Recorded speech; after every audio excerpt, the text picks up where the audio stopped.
ہم جسے فرقہ بول رہے ہیں کہیں وہ ہمارا فقہی اختلاف تو نہیں، یا فقہی معاملات میں تھوڑا عمل پیرا ہونے کا معاملہ تو نہیں، وہ فروعات کو ہم نے اصل معاملہ تو نہیں سمجھ لیا. جیسے مثال کے طور پہ رفع دین کا معاملہ ہے، بعض مکاتب فقہ رفع دین کرتے ہیں اور بہت بڑی تعداد ہے جو فقہ حنفی سے وہ رفع دین نہیں کرتی. فرقہ اور فرقہ میں فرق سمجھنا ہے. نبی اکرم صلی اللہ علیہ وسلم کی حدیث مبارکہ ہے کہ 72 میں سے 71 فرقے جہنم میں جائیں گے. جہنم میں کون جائے گا؟ جو شریعت کے راستے پہ نہ چل رہا. اب آپ کے خیال میں آپ سے ایک سوال کرتا ہوں، ہمارے جو مکاتب فکر جو بڑے بڑے مکاتب فکر ہیں کیا وہ کافر ہیں؟ نہیں. لیکن ہمارے یہاں کچھ ایسے لوگ ہیں جیسے قادیانی، وہ لوگ ہیں ان کو ہم نے ڈکلیئرڈ کافر ہے، وہ اسلام کے اندر سے ہی ایک فرقہ بن گیا. صحیح ہے.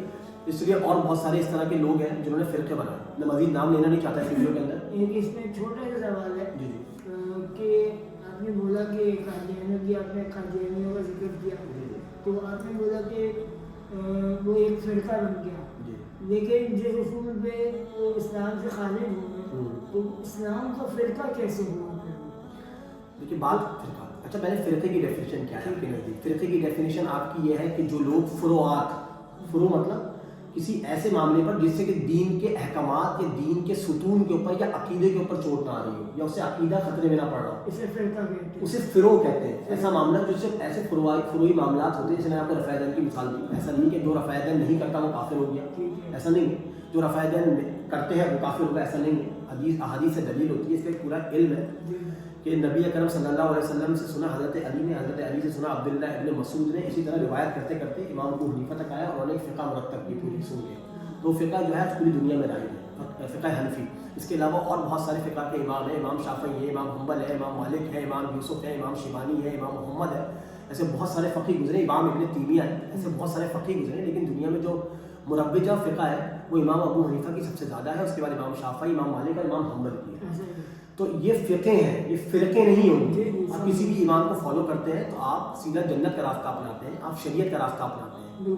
ایسا نہیں ہے کہ نعوذ باللہ کہ ہمارے بریلوی کوئی جو ہے وہ شریعت سے ہٹے ہوئے ہیں، یا دیوبندی ہمارے حضرات بھائی جو ہے وہ شریعت سے ہٹے ہوئے ہیں، یا ہمارے شیعہ حضرات جو ہے وہ دین سے ہٹے ہوئے ہیں یا کافر ہیں، نعوذ باللہ. اسی طرح کے معاملات.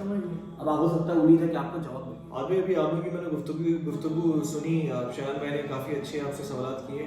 مجھے آپ سے یہ معلوم کرنا ہے، میرے دماغ میں بلکہ یہ سوال ہے کہ پاکستان بطور امت دنیا میں اس کا کوئی اثر ڈال سکتا ہے، اور اگر ڈال سکتا ہے تو کس طرح سے ڈال سکتا ہے؟ پاکستان جو ہے وہ گلوبلی بطور امت امپیکٹ یقیناً بہت زبردست ڈال سکتا ہے، کیونکہ سب سے پہلے تو پاکستانی عوام کا پوٹینشیل دیکھنا پڑے گا.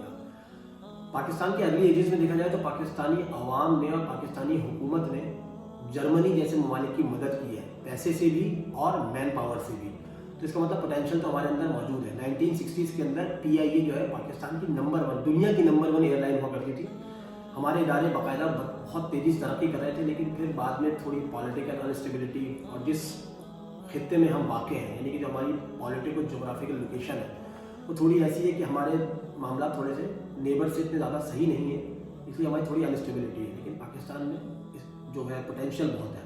اب بات کرتے ہیں امت کی. امت کا جب ہم ورڈ یوز کرتے ہیں تو بات آتی ہے ریلیجیسلی، مطلب مذہبی طور پہ ہم دنیا پہ کیا امپیکٹ ڈال سکتے ہیں اور کیا حصہ ڈال سکتے ہیں امت کے طور پہ. جیسے ابھی ریسنٹ ڈیز میں فلسطین کا جو ایشو ہے، ہماری جو ہے اسٹیٹ ہے وہ شاید اتنی فعال نہیں ہے، لیکن ہماری عوام کے اندر درد موجود ہے.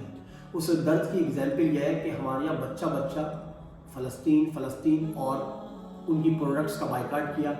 ہم نے خود دیکھا کہ ایسے ریسٹورینٹس موجود ہیں جو بند ہو گئے، جو اسرائیلی فنڈڈ تھے یا امریکن فنڈڈ ریسٹورینٹ تھے وہ بند ہوئے، ایسی پروڈکٹس بند ہوئی ہیں، لوگوں نے اس کا بائیکاٹ کیا. اس کا مطلب ہے لوگوں میں امت پن جو کہتے ہیں نا، امت پنا تو موجود ہے. اس کو صرف اگنیٹ کرنے کی، اگنیشن کی ضرورت ہے. وہ اگنیٹ ہوگا، ہمیں ایک لیڈر چاہیے ہوتا ہے، ہمیں ایک لیڈر ملے گا، ہم اگنیٹ کریں گے اس کو اور ہم آگے تیزی سے جائیں گے. ہم اس طریقے سے اپنا امت پن جو ہے وہ دنیا کو دکھا سکتے ہیں اور گلوبلی امپیکٹ ڈال سکتے ہیں. کیونکہ ہمیں لازمی طور پہ ایک لیڈر کی بہت شدید ضرورت ہے. اس وقت پاکستان میں جو میجر کرائسس ہے وہ اکنامیکل کرائسس نہیں ہے، وہ پولیٹیکل کرائسس نہیں ہے، ہمارا لیڈرشپ کرائسس ہے.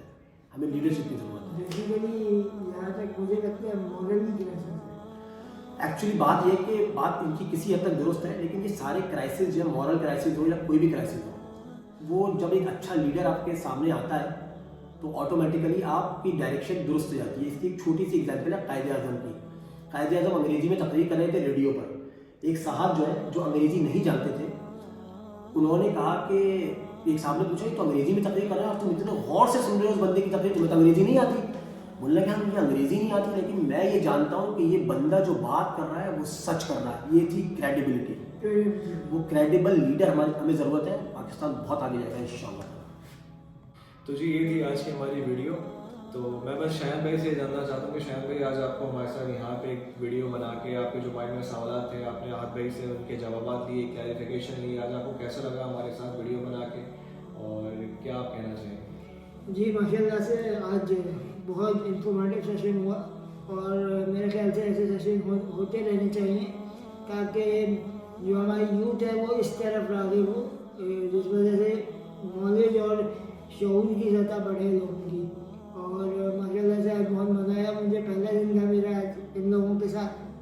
تو انشاءاللہ ایسے سیشن ہوتے رہیں گے اور امید ہے آپ لوگ ہمیں جو ہے وہ اس سیشنز کو, اس ویڈیوز کو پسند کریں گے اور پھر انشاءاللہ ملاقات ہوگی میری طرف سے. سب کو اللہ حافظ. اگر آپ لوگوں کو ویڈیو پسند آئی تو پلیز اس کو لائک کیجیے گا, شیئر کیجیے گا اور چینل کو ضرور سبسکرائب کیجیے گا. انشاءاللہ اگلی ویڈیو میں ملاقات ہوتی ہے. اللہ حافظ.